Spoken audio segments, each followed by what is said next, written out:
Welcome back to episode 28 of the Customer Ed Nuggets podcast. I'm JohnLeh, independent tech analyst at TalentedLearning. And today I'm joined once again by Shannon Howard, director of customer and content marketing at Intellum LMS. Shannon's been here before, of course, sharing her insights on community engagement. And she's back with something new and super helpful. Intellum just released this new guide, toolkit called Everything You Need to Successfully Market and Promote Your Education Program. It's a beast of a resource. And honestly, it's the kind of thing you'd expect out of Talented Learning. But Shannon and her team beat me to it for sure. But here's the thing. A lot of us spend our time building content, thinking about the platform, thinking about the strategy, but we forget to market our content, forget to market our academy launch or relaunch. And really, without marketing, the best courses in the world just sit there. Beautiful, unused, and not adding any measurable value, which is the whole point of customer education. That's why I found this guide so valuable and why I wanted to take the opportunity to have Shannon here again to create a couple episodes out of it, just because it's so valuable for all of us inside the customer education space. Shannon, welcome back to the Customer Ed Nuggets podcast. It's sure great to have you here again. Thanks, John. I'm excited to have this conversation today. Awesome. Whew, what a lift on that new guide. Tell us how that thing evolved real quick. We had been hearing from people that they were struggling with marketing. And we know obviously how important that is, right? So just that if learners are not coming to your learning content, how are they going to, achieve those outcomes? How are they going to drive business impact, or how's your education going to drive business impact? It's really imperative that our learners actually come and engage with our content. And doing the education-led growth research earlier this year, we just found most teams do not have any marketing resources. They're doing it on their own. And so if you think about your average education program manager or instructional designer, their background's not necessarily in marketing. So we were trying to figure out how can we get them, just the basics of marketing, help them to learn the basics, apply the basics, give them tools and templates. So if this is kind of their current state situation, how can we improve that? And so Audrey and my team kind of took that idea, ran with it, and created this, you mentioned, beast of a resource. And the idea really was everything that you need to market and promote your program. Just take some of these things, fill them out, run with it so that you can start to get those results that you're looking for. Wow, amazing, amazing. That is, certainly one of the biggest holes I think in at least my skill set is I didn't have marketing, and so for the last 12 years now, that's been something I've been trying to shine up. And I wish you would have done this 12 years ago, but you didn't. So let's do it now. 4 mistakes to avoid when marketing customer education. Give us the biggest one, Shannon. The first one is just to think that when you build something, they will come. So that field of dreams mentality, that if we create great learning, people are just going to maybe magically find out about it. They're going to wake up in the morning so ready to jump into our academy or university and learn.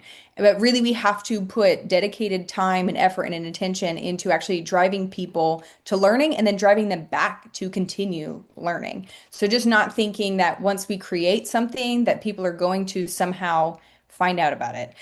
We have to actually put some time and effort into marketing our programs.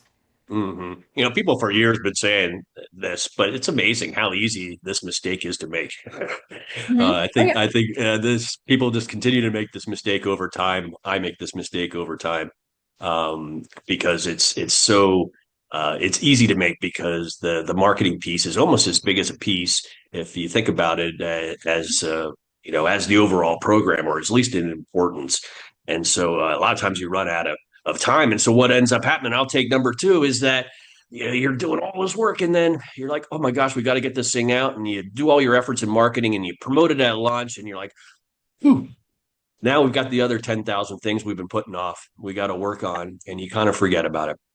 And so promoting only at launch is really the extension of if you hoping that if you build it, they'll come. You need Mhm. ongoing emails and nudges and campaigns and different touch points and different stakeholders to join in to help continue to promote that, because it really is a process and not an event at launch. Mhm. What else? What else we got, Shin? Yeah, I like that. I think if we take this concept of thinking of education like a product in the same way, because I think products have that tendency too, right? That they make a big stink at launch time and then they forget to incorporate it into their life cycle communications, into their sales and account management conversations. So same thing here with education is yes, there is a time when you're launching a new certification or new course, new training that you want to make some noise about it, but we also want to figure out how do we incorporate this into kind of the life cycle of the learner. Which leads us to Mm. mistake number three, which is just treating marketing as one size fits all. And I do think sometimes in the early days, you do have a one size fits all. Here's our academy. Here's what it does. You should come in here. But we really want to think about who are those learners? Are there different types of learners, right? So do we have maybe admins and then we have program owners? We have maybe different levels, people who use the platform for this, but not for that. Who are those people? What are their motivations? And so we probably have some of this from our learner personas when we were developing content. Our marketing team has buyer personas. We can start to understand what are those reasons.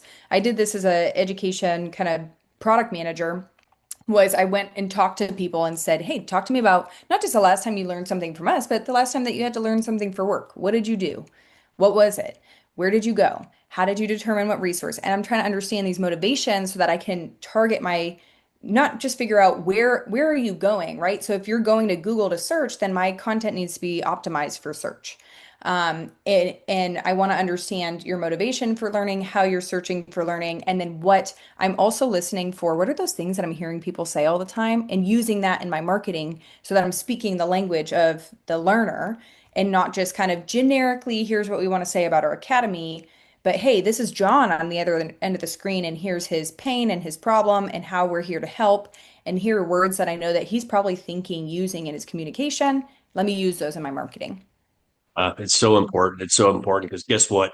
John doesn't care about your academy. John cares about solving that immediate problem that I'm Yes.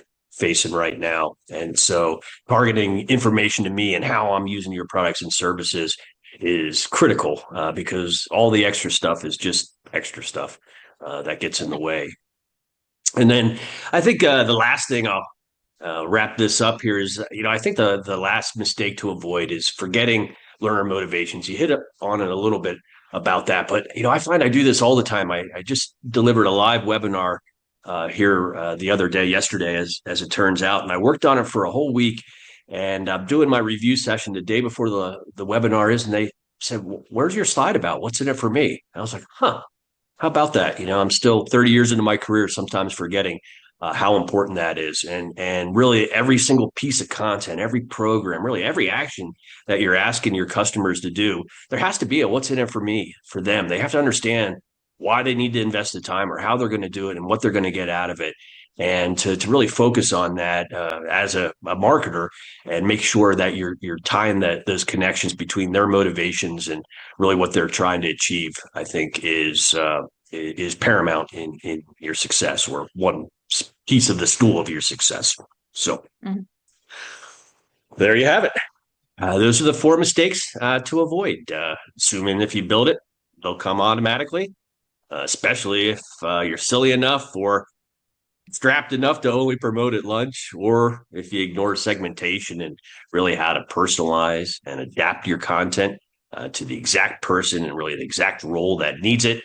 If you skip these mistakes, well, you'll skip a whole pile of frustration and you'll gain traction in your learning programs, gain adoption and engagement, and you'll see your impact rise. And sometimes it's as simple as just doing these four things. So, Shannon, welcome back. Thanks for coming today. It was great for you to share your insights once again.